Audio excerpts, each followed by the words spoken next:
Hey everybody, welcome to Kimmel's Average Pub. Time for another movie review. Tonight's movie, Nirvana, the band, the show, the movie. Evidently, this is one of the best movies of the year. It says 2025 on it, but people were saying the best movies of 2026. Matt Johnson and Jay McCarrol both star, and Matt Johnson's listed as a director. Both of them are writers, but they also play. It seems like themselves in this movie. When their plan to book a show at the Rivoli goes horribly wrong, Matt and Jay accidentally travel back in time. That was my remote control. Travel back in time to the year 2008. So I don't know much about it. Buddy comedy, mockumentary, time travel, adventure comedy, sci-fi. Here's the thing. It is 8.4 on IMDb. 3,168 people rated it. Now, one of my followers, Karen, asked if I saw this one. We're gonna check it out. I don't know. I don't know what I'm in for at all. It might be not my sense of humor, like that other one with Paul Rudd, and I forget the other guy's name. That one didn't work for me, but hopefully this one does. I'm excited. High ratings, hour and 40 minutes long. Let's get into it. Find out what it's about. Give you a better idea. Let you know what I think. All that jazz. I'll be right back.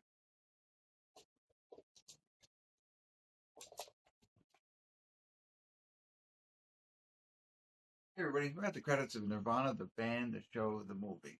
I don't know the correlation of that. I haven't researched to see why it's called that.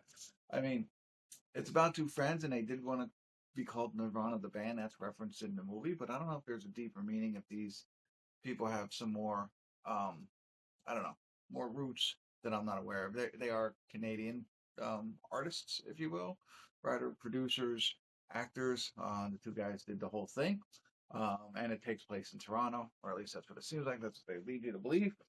And I'm gonna try and I don't know. We're just gonna talk openly here. They're not gonna ruin any ending. But you know, for me, it started out really slow. It really took a while to bake for me. It's essentially, so as they say, there's this one venue, Viola, whatever, where they want to play as a band, and that's the catalyst for this whole movie. They're trying to think of ways to get into play this thing, and it's really like crazy, ridiculous stuff. One guy has the idea that all these crazy ideas, whiteboards, all these ideas, and how they're going to do it, right? And the other guy is like just going along with him.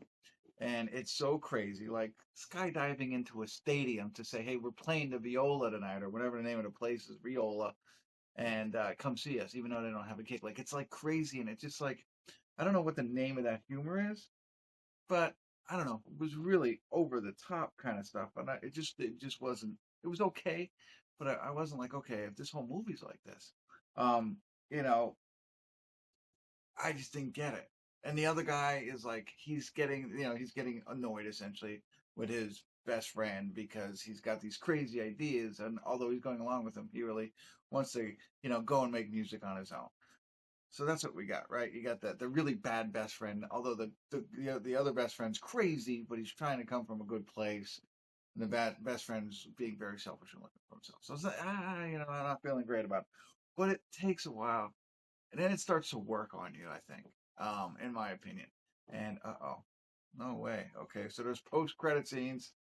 Uh, so hang on 1 second. Okay, I'm back from the post credit scene. Nothing spectacular.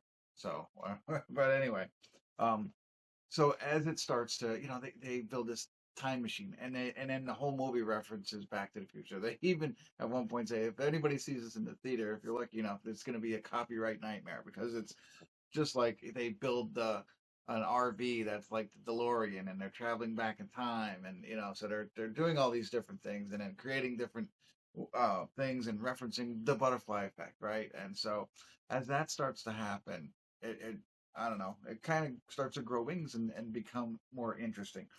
And there's there's the young set of them that they start out with, and I looked it up. I think the actors play both young and old, but it's amazing how they did that. Like I was baffled for like an hour of this film. Like, how did they get that young guy to play, who I think is the real actor, and then they have the older actors who I think is a real actor because they do look different but similar.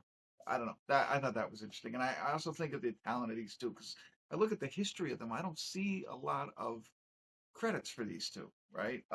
So it's like, hey, we got an idea. Let's make a film. Let's star in it, and let's see where it goes. And I mean that is awesome. It's not like somebody's been doing it for a lot of years. Maybe they have. I'm sure they have, but you know what I mean.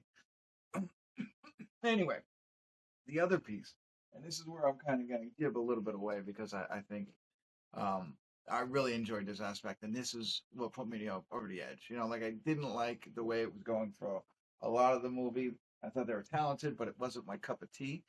But then it worked. And so if you don't want to hear that, if you want to be surprised by it, if you haven't seen it, jump out real now. I'm not ruining the ending, but I'm ruining the delightful piece, I guess. I don't know why I just said that. Anyway, so they get to this point, and I'm realizing, and I don't know how far back it goes, but they're filming this just in front of people.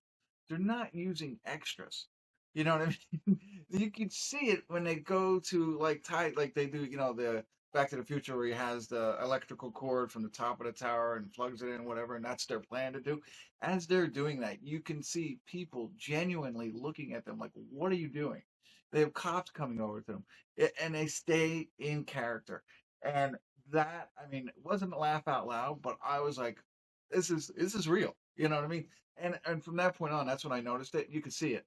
Even the point where he's going to plug it in, right? And these girls are there, like, and he's talking to them. They're not actors, and I'm sure, like afterwards, he asked her permission, but she's laughing like at him, and he's like, "Oh, you think this is like a funny thing?" It was just so it was so cool to see that. And then, they're breaking the fourth wall, as people say. I don't know. They're talking to the camera. It's all supposed to be a mockumentary or documentary side, but you don't understand there's cameramen and a cameraman going and time, and so that really like I don't like movies about time travel, but this is okay. Like time travel. But this, you know what I mean? Getting in there and then doing all of that really elevated the movie for me. Made it, I've always thought like in different movies, you should do things like that. Like actors should reference movies they were in before. Not in every movie, but like, they should make comments about that and create some kind of connection between their characters. And that's kind of, I mean, they didn't make, but that's an example of kind of what they did. They're breaking the fourth wall. They're talking to the camera. They're using real people that aren't extras. There's a blurred scene. You know what I mean? So that made me really enjoy this whole thing, and the movie becomes more about best friends and how some whatever and that piece of it. So once you get past, at least for me, get past the silliness of like the plans and all that stuff and what they're trying to do, and really immerse yourself in fun, it worked. And the bad friend piece of it, I didn't like that too much. I think it was worth the watch. So there you go. I said a lot. Sorry for the longer review. You don't worry about the credit scene. I get it, but whatever. That's it. Thanks for tuning in. Kimmel's Irish Pub.